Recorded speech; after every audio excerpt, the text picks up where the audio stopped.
नवरात्रि माता दुर्गा के 9 स्वरूपों की उपासना का खास 9 दिवसीय पर्व है।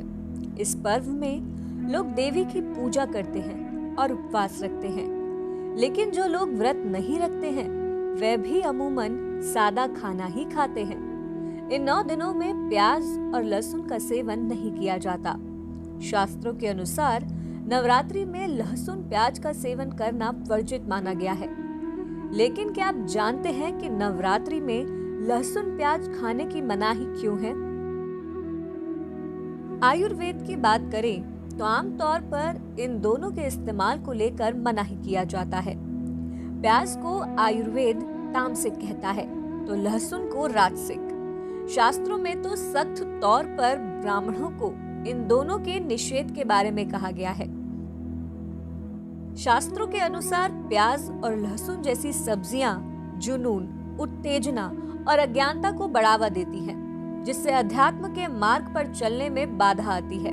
धार्मिक मान्यताओं के अनुसार नवरात्रि के 9 दिनों के दौरान देवी की उपासना करने के लिए भक्त को आध्यात्मिक ऊर्जा की जरूरत होती है, लेकिन प्याज और लहसुन जैसी चीजें खाने के बाद शरीर में गर्मी बढ़ती है, जिससे मन में कई प्रकार की इच्छाओं का जन्म होता है और व्यक्ति पूजा पाठ के रास्ते से भटक सकता है।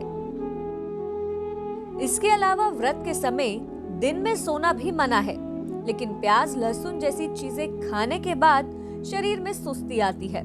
यही कारण है कि नवरात्रि के 9 दिनों में प्याज और लहसुन नहीं खाया जाता है। इसीलिए नवरात्रि के 9 दिनों में जो लोग व्रत नहीं भी कर रहे हैं उन्हें भी राजसिक और तामसिक भोजन से दूर रहना चाहिए और केवल सात्विक भोजन ही करना चाहिए।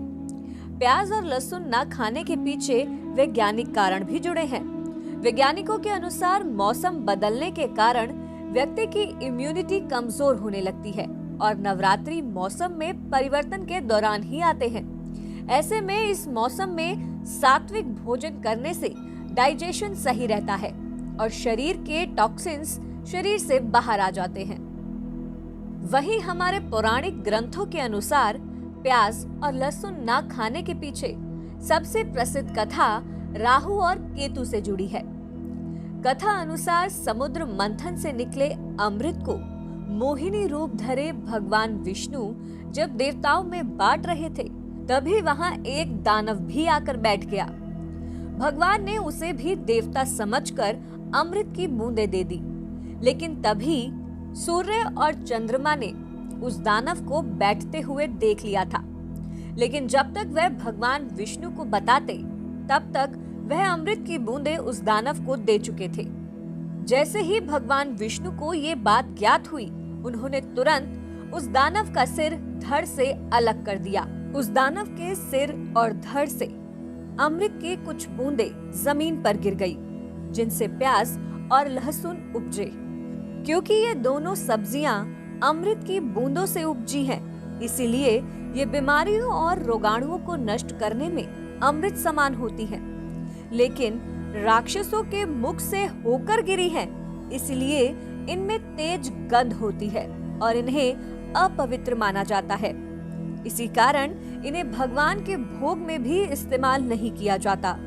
कहा जाता है कि जो भी प्याज और लहसुन खाता है उनका शरीर राक्षसों के शरीर के भांति मजबूत तो हो जाता है, लेकिन साथ ही उनकी बुद्धि और सोच विचार भी दूषित हो जाती है।